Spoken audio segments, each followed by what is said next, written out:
have the little seed packet here with the little curlicue tail, and inside this little packet is the seed, which is very hard, and I get it so it pokes out, and then I'm taking my little knife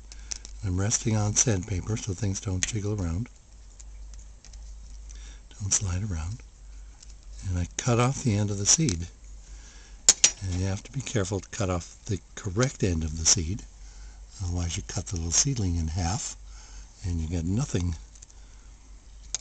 And you have to cut off the end of the seed that's at the bottom end of the little seed packet.